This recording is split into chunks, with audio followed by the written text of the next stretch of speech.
Assalamualaikum. Selamat datang di FM Horor. Malam ini saya mau membacakan sebuah kisah dari seseorang yang pernah mengalami kejadian ini secara langsung. Kita nikmati pelan-pelan saja seperti biasa, sambil menemani suasana malam. Oke, tanpa perlu berlama-lama, kita langsung ke ceritanya. Aku menekan pedal mobil pelan-pelan. Hujan deras menutupi lampu depan dan jalanan tol yang lengang malam itu, dari Jakarta menuju Kediri.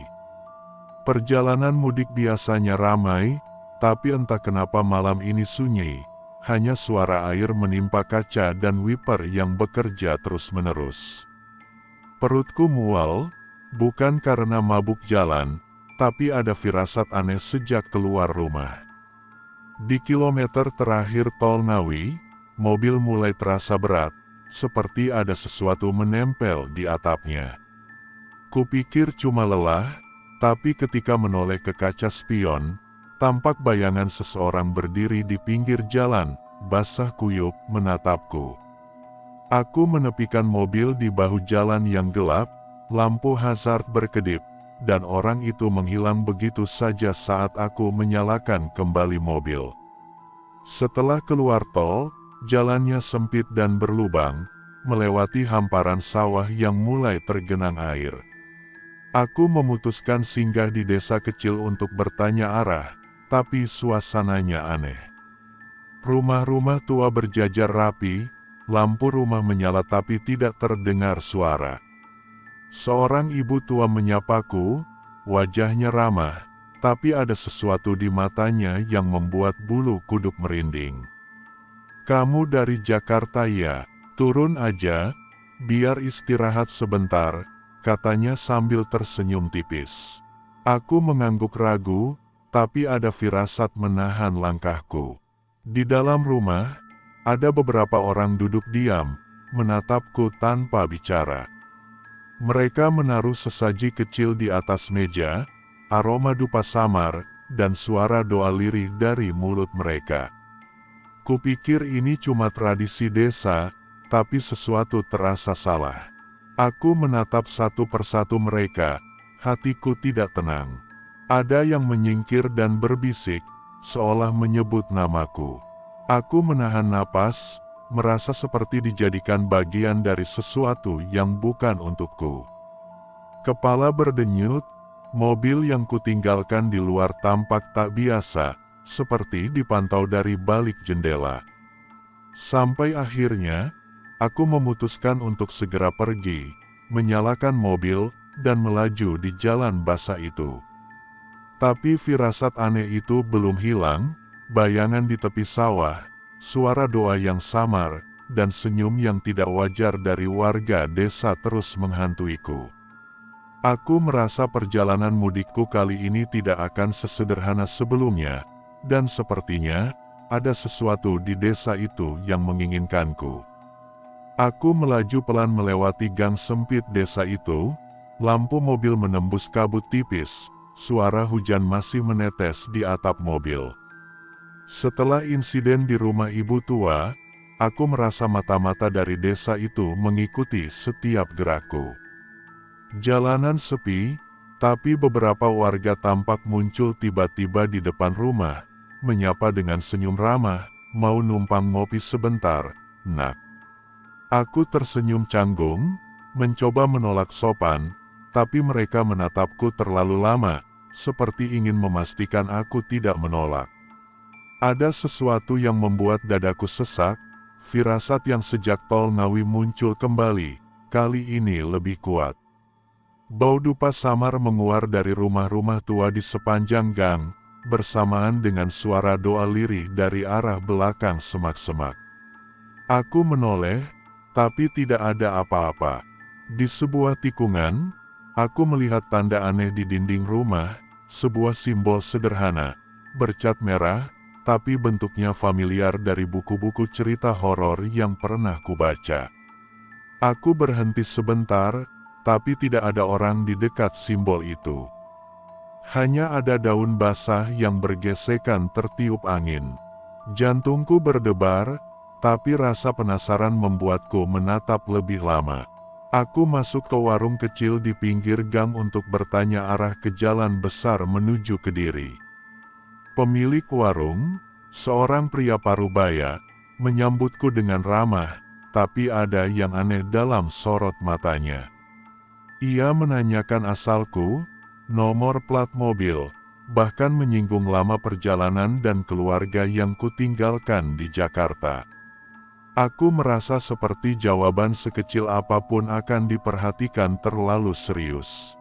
Di luar, hujan mulai reda, tapi kabut pekat menutupi sawah.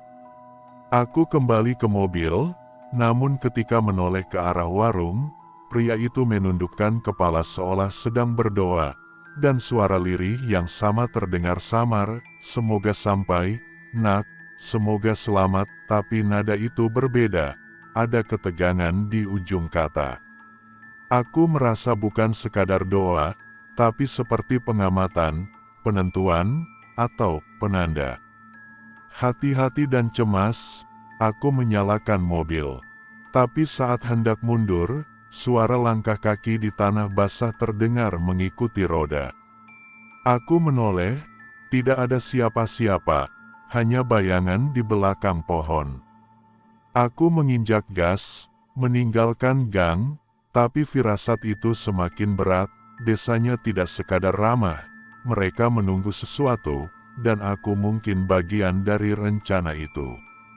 Aku melaju pelan, masih membiarkan lampu kabut menembus sawah basah. Firasat aneh sejak gang tadi tidak hilang, malah bertambah kuat. Simbol merah di dinding rumah dan doa lirih yang terdengar di warung terus terbayang di kepalaku. Aku menepikan mobil di tepi sawah, menatap kabut, mencoba menenangkan diri. Tapi saat menoleh ke kaca spion, ada sesuatu yang membuat darahku beku. Bayangan samar seseorang berdiri di ujung jalan tanah, menatap ke arah mobilku. Kupikir aku lelah, tapi simbol itu kembali muncul dalam pikiranku, pola yang sama di dinding rumah ibu tua, gerakan tangan pemilik warung saat doa lirih, cara mereka menanyakan asal dan nomor plat mobilku. Semua tampak tidak penting bagi orang biasa, tapi aku merasakan ada maksud tersembunyi. Aku hampir bisa merasakan bagaimana mereka mengamati gerakku, menentukan langkahku berikutnya. Saat berhenti untuk membeli air minum di warung kecil lain, pemilik warung itu menyapaku, "Hati-hati, nak, jalan di depan agak licin, dan jangan terlalu lama di persimpangan." Suaranya tenang, ramah, tapi ada ketegangan di ujung kata yang membuat bulu kudukku merinding. Kupikir itu kebetulan, tapi ketika aku menoleh keluar, seorang anak kecil berdiri di pinggir sawah, menatapku, dan kemudian menghilang begitu saja. Dalam hati aku mulai menyadari, aku bukan tamu biasa. Nama, kendaraan, bahkan arah perjalananku seakan sudah diketahui. Setiap pertanyaan yang ditanyakan penduduk desa, setiap senyum yang terlalu lama mereka lemparkan, semuanya terasa seperti bagian dari rencana yang tidak ku ketahui sepenuhnya. Aku mulai merasa seperti ditandai, seolah langkahku selanjutnya sudah ditentukan oleh mereka.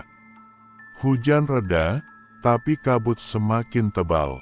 Aku melanjutkan perjalanan, menyalakan wiper dan lampu utama, tapi rasa cemas tidak hilang. Setiap rumah tua, setiap pohon di tepi sawah, bahkan setiap tikungan jalan mulai terasa seperti pengawasan. Aku berbisik sendiri, ini bukan kebetulan, ada yang menginginkanku di sini, untuk sesuatu yang buruk.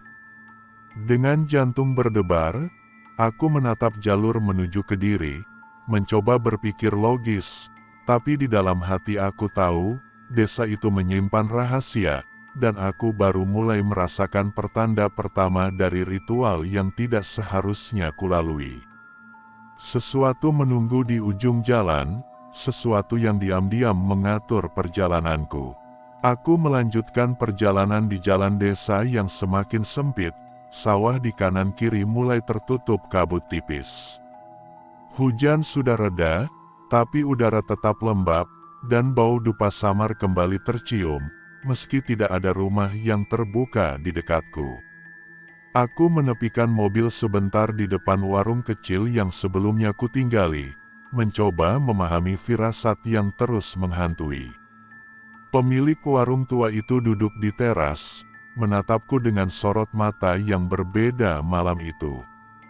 Aku ragu-ragu, tapi akhirnya bertanya, "Desa ini, apa selalu sepi seperti ini malam hari?" Ia tersenyum tipis, lalu mulai bercerita, "Desa ini sudah lama punya tradisi, Nak.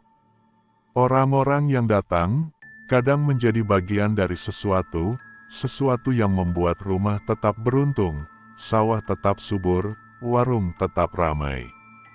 Tapi, tidak semua yang datang kembali. Kupikir itu cuma cerita orang tua untuk menakut-nakuti, tapi nada suaranya serius, hampir bergetar. Ia menyinggung beberapa nama, pemudik yang hilang beberapa tahun terakhir, motor-motor yang tak pernah kembali, orang yang menginap di rumah tertentu dan tidak pernah pulang. Aku menelan ludah, jantungku berdebar lebih cepat. Di luar, kabut bergerak perlahan di atas sawah, dan aku menangkap bayangan samar seseorang berdiri di persimpangan, seolah mengawasi mobilku.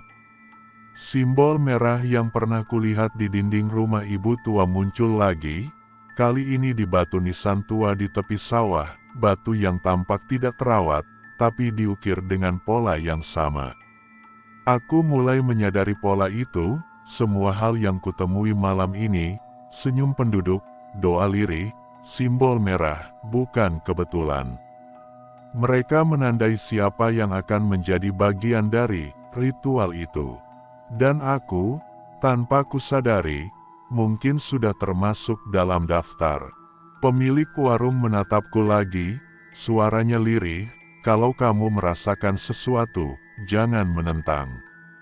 Tapi kalau bisa, cepat pergi sebelum malam benar-benar menutup jalanmu." Aku mengangguk pelan, tapi rasa takut menguasai.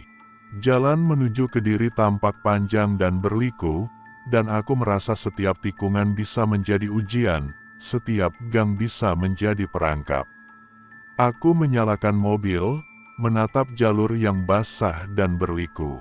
Mata-mataku terus mencari bayangan yang mungkin muncul, telingaku menangkap suara samar seperti langkah kaki di tanah basah. Aku tahu, desa ini menyimpan rahasia gelapnya sendiri, dan malam ini aku baru saja melihat sekilas permukaannya. Ritual itu bisa jadi akan menyentuhku kapan saja. Malam itu, kabut menebal di sepanjang jalan desa. Aku menyalakan lampu mobil, tapi jarak pandang hanya beberapa meter. Suara jangkrik dan air mengalir dari sawah terdengar aneh, seperti bisikan samar yang mengikuti setiap putaran roda. Hati dan pikiranku bergejolak. Sejak warung tua itu, firasat buruk tidak pernah hilang, malah semakin menekan. Aku melewati gang sempit, dan tiba-tiba lampu mobil menyinari sekelompok orang di depan rumah tua. Mereka berdiri diam, menatapku. Tubuhku menegang. Aku sadar, mereka bukan sekadar warga desa yang ramah, tatapan mereka menyimpan maksud tersembunyi. Di tangan beberapa orang, terlihat sesaji sederhana, dupa, dan kain hitam. Satu orang tua menundukkan kepala, lirih berbisik sesuatu yang membuat bulu kudukku berdiri. Suara itu seperti doa, tapi bukan untuk Tuhan. Kupikir aku bisa menepikan logika, tapi jantungku berkata lain, mereka sedang mempersiapkan sesuatu untukku. Aku menahan napas, mencoba menyalakan wiper lagi, tapi tanganku gemetar. Aku berhenti di tengah gang, berusaha menenangkan diri. Bayangan di rumah tua tampak bergerak, dan suara langkah kaki di tanah basah mengikuti mobilku. Aku melihat simbol merah muncul lagi di dinding, kali ini lebih jelas, seolah menandai arahku. Firasat itu berubah menjadi kepastian, malam ini, aku menjadi bagian dari ritual yang tidak pernah kuinginkan. Ketika aku menoleh ke jendela, seorang anak kecil berdiri di persimpangan, menatapku, lalu menghilang. Suara doa lirih kembali terdengar, kali ini lebih jelas, lebih menekan. Aku tahu mereka ingin aku tetap di tempat itu, menjadi bagian dari sesuatu yang gelap. Tubuhku gemetar, tapi pikiranku tetap jernih. Aku harus keluar dari desa ini sebelum ritual mencapai puncaknya. Dengan napas tertahan, aku menyalakan mobil, kaki menekan pedal lebih keras. Kabut pekat menghalangi pandanganku, tapi aku mengikuti insting. Setiap tikungan terasa seperti perangkap, setiap rumah tua seperti menunggu langkahku. Malam itu aku merasa seperti tikus di labirin, diincar oleh sesuatu yang lebih tua dari desa itu sendiri. Namun di sudut hatiku, aku menahan ketakutan. Ada sesuatu yang belum mereka ketahui, aku tidak akan mudah menjadi korban. Aku tahu aku harus tetap fokus, tetap logis, dan mencari celah untuk selamat dari ritual ini sebelum malam benar-benar menutup jalanku. Aku menekan pedal lebih dalam, kabut tebal menelan setiap cahaya lampu mobil. Hujan sudah berhenti, tapi udara malam tetap lembab dan dingin. Setiap rumah tua yang kulewati tampak mengawasi, setiap gang sempit seperti perangkap yang menunggu langkahku. Tubuhku gemetar, tapi aku berusaha tetap logis, mengandalkan insting agar bisa keluar dari desa ini dengan selamat. Tiba-tiba, dari sisi jalan, muncul seorang pria parubaya, mengenakan jas hujan lusuh, mendorong sepeda motor kecil. Ia menepikan tubuhnya tepat di depan mobilku, menatapku dengan sorot mata yang berbeda dari penduduk desa yang kukenal. "Nak, turun sebentar," katanya pelan tapi tegas. Aku ragu, tapi firasatku mengatakan bahwa ini bukan jebakan, ada sesuatu di dalam dirinya yang menenangkan. Aku menuruti, menepi di tepi sawah. Pria itu menepuk pundakku pelan, lalu berkata, "Aku tahu mereka menunggumu. Desa ini, mereka punya cara yang tidak wajar untuk mempertahankan keberuntungan mereka. Tapi jangan takut, aku bisa membantumu." Aku menelan ludah. Kata-katanya terdengar aneh, hampir seperti dongeng, tapi tatapannya membuatku percaya. Ia menjelaskan bahwa di desa ini ada tradisi pesugihan turun-temurun, di mana orang luar dipilih sebagai tumbal agar keluarga tertentu tetap kaya dan warung, sawah, atau rumah mereka selalu beruntung. Ritual itu dimulai malam ini. Jika kamu terus melaju tanpa berhenti, mereka akan mencoba menahanmu di persimpangan berikutnya. Tapi ada jalan lain, sedikit lebih jauh, yang aman untuk keluar dari desa ini, ujarnya sambil menunjuk jalur tanah basah yang tersembunyi di balik sawah. Aku merasa lega, tapi jantungku masih berdegup kencang. Saat aku menyalakan mobil dan mengikuti jalur alternatif itu, suara doa lirih terdengar samar dari gang utama desa. Bayangan penduduk terlihat di ujung gang, menatap ke arahku, tapi pria itu berdiri di tepi sawah, menatap mereka dengan tatapan tajam, seolah memberi peringatan. Aku merasa ada kekuatan lain yang melindungiku malam itu, sesuatu yang sederhana tapi cukup kuat untuk menggagalkan ritual. Aku menundukkan kepala, berterima kasih dalam hati. Jalan tanah yang mereka tunjuk ternyata menuntunku ke jalan raya, perlahan meninggalkan desa itu. Namun firasat buruk masih ada, bayangan simbol merah di dinding rumah tua dan suara doa lirih tetap menghantui pikiranku. Aku sadar, meski selamat malam ini, desa itu menyimpan rahasia gelap yang tidak mudah dilupakan. Aku melaju di jalan raya, kabut mulai menipis, tapi bayangan malam di desa itu tetap menghantui pikiranku. Hati masih berdebar, tangan di setir gemetar. Aku menoleh ke belakang beberapa kali, tapi hanya gelap dan hamparan sawah basah yang tampak. Jalan yang ditunjukkan pria penolong tadi terbukti aman, tapi firasat aneh terus menempel. Sementara itu, di desa, ritual yang seharusnya menjeratku mulai berlangsung. Para pelaku, keluarga pemilik pesugihan, mengikuti tradisi turun-temurun. Mereka menyiapkan sesaji, doa lirih, dan simbol merah di rumah tua, yakin bahwa malam ini korban baru akan memperkuat keberuntungan mereka. Namun ada sesuatu yang berbeda. Orang tua yang selalu menjaga tradisi itu, serta pria penolong yang menuntunku keluar desa, telah menyelipkan perlindungan spiritual.